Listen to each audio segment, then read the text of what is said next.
Hey guys, what's good? This is a part of my 365 project. So if you're watching this on YouTube, I do have a Instagram project that I'm doing 365 days of bass lessons. So many little tips of bass lessons you can see at Bass Lessons Daily on Instagram. If you're watching this on Instagram, you're going to have to see the full length of this at youtube.com/bliss, BLYSS. Okay. Somebody asked me the other day if I had any tips for building up speed, and I want to use a lick that my original band, Citizen 5, you can find them at or us at Citizen 510. That's Citizen number 510.com. Citizen 510. Our first single just dropped. Pacific Love is dope. Anyway, we do have a lick that I want to share with you. As a sort of vehicle for this whole idea of how I try to build up speed or just be efficient with things. So everything's not about playing fast. Excuse me, let me try to turn this up just a little bit without bugging my neighbor. So I'm gonna play the lick for you slow. It goes like this.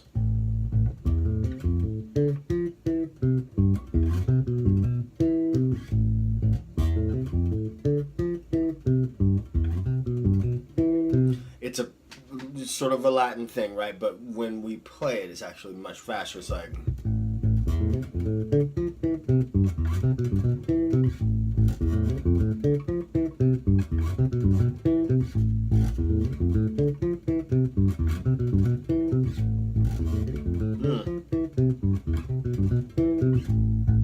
Maybe even a little bit faster than that, but I think that might be around the tempo. So here's the deal. Let me show you. And I'm bringing this up because in rehearsal I had to break it down. We were just kind of coming up with the lick together, and sometimes these things don't just come, off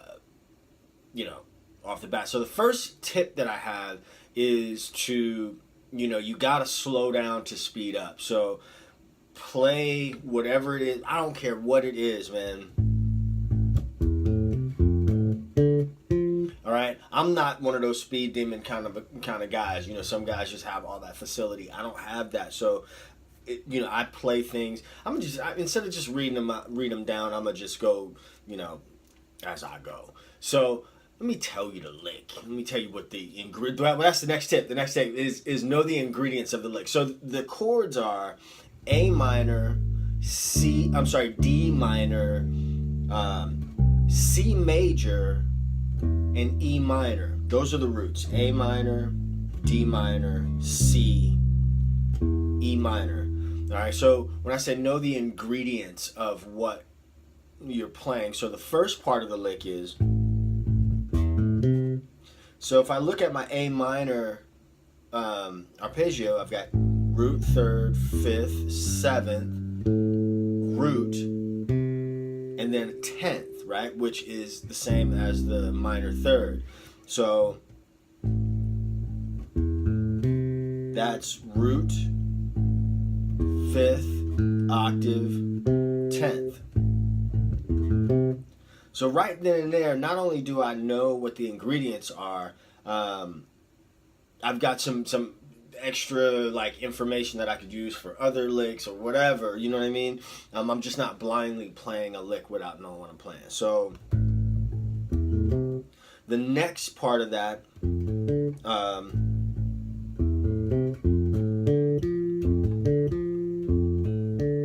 next chord is D minor. So what is this? That's the third, the minor third, the fifth, octave, and third of D minor.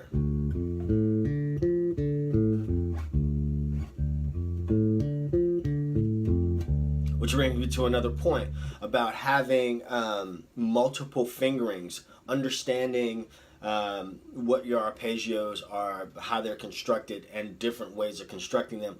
Also, mapping out your own fingering. So mapping out a fingering. So one of the things I was doing when I was trying to get this, my boy Kevin, who came up with the line, Kevin Seal came up with the line.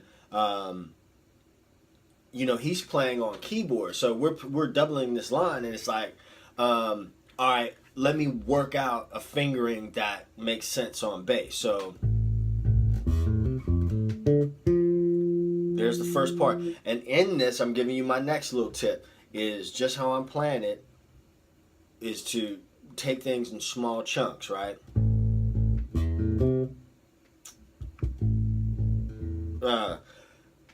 So here's another point. Being efficient with these two fingers, right? Whatever your plucking hand is. So sometimes you have to decide what, where you have to do your string crossing and what makes the most sense as far as, getting to the next string. And you have to practice that and get that into your mind, get that muscle memory happening, so when you have to play it, it's not twisting you up. When I'm playing it slow like this, I have to think about it a little bit more. So it made sense for me to double with this finger and cross over with my middle finger, right?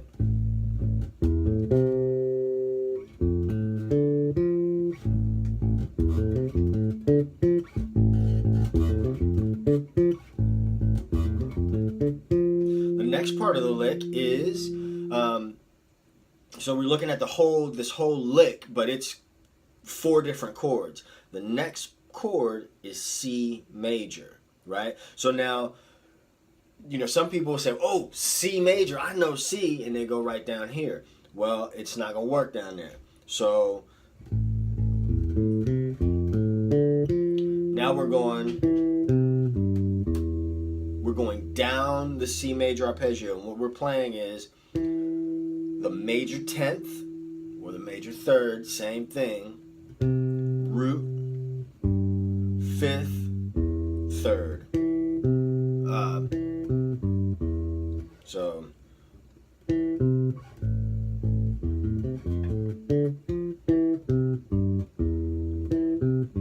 going right down the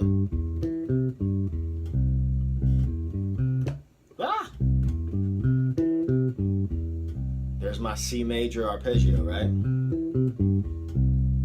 So here it is. Down.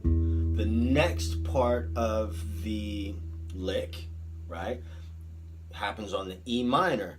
But peep this. Here's a little thing for you, man. Here's E minor.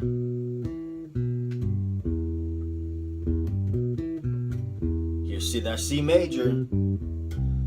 Now you can see how this E minor, all this stuff, all your chords, everything kind of exists in the same box, right? And that, when we understand that, it kind of saves us from fishing a little bit more. So the next part,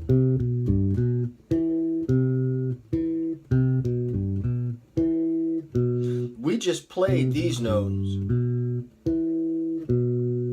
We just played those notes as they related to C major. Now we're playing them as they relate to to E minor. So we're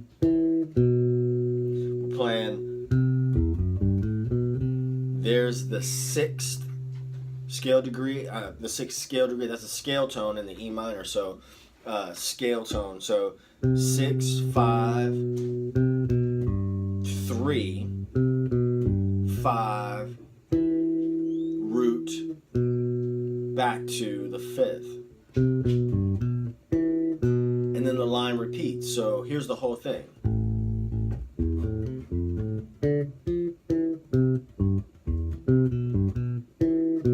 Now I'm going to tell you something about this fingering here. That isn't comfortable for me. So what I like to do is go, and I like to, put a little trill thing on it, not heavy, but just a little bit of life on it. So,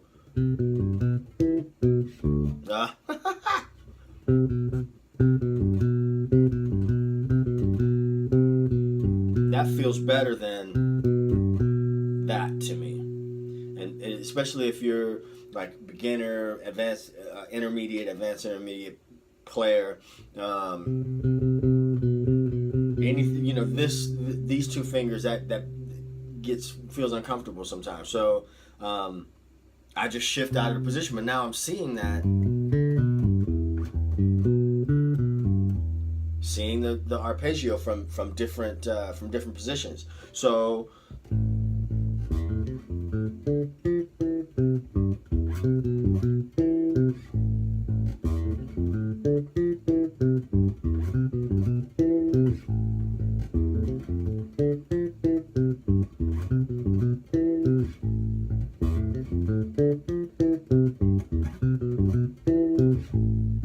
another thing that I like to do, there's an app, Tempo, the Metronome app Tempo.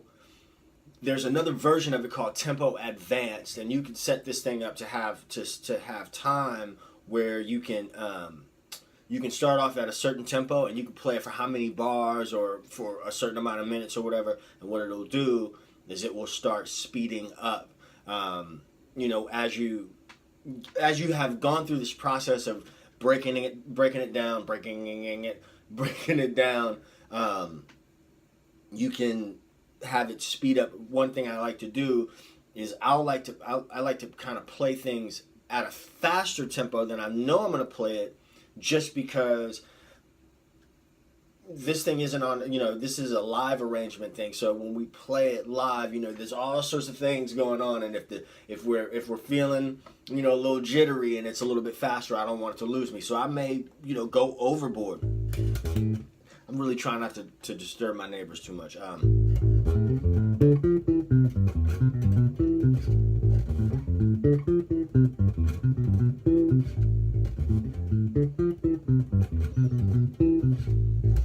Right? Another thing that I forgot to write down, I got some notes over here, but another thing that I forgot to write down and I think is important is I could be a little bit heavy-handed sometimes when I'm playing stuff. So if you're playing something and you're like really digging in, that will slow you down. So if you want to go faster, you got to lighten your touch a bit. So those are some tips for, building up speed. I'm sure there's a lot of other great stuff on the web as well about that. Everybody's got a lot of good ideas, but those are some of my tips for that. So let me recap. I'll look at my notes. Slow down to speed up. Know the ingredients of what it is that you're playing. Don't just play licks, right? Try to understand what the lick is made of. That's going to help you in so many different ways. Play things in small little chunks, right? Little digestible phrases. Decide on a fingering. Find a fingering that works and stick to that. Don't try to play it a million different ways. You need muscle memory. Also, be efficient with your plucking hand. So again, go to Instagram.com. Even if you don't have the Instagram app, you can see Instagram on the web. It has been my goal. It's like a day. This is day 145 or something like that. So at Son of a Bass is my regular Instagram channel. At Bass Lessons Daily is where I put a mini little thing every day. Usually it's only 60 seconds, right? But this is a bigger topic that's harder to put in 60-second chunks. So anyway, peace. I hope you're well wherever you are. Later.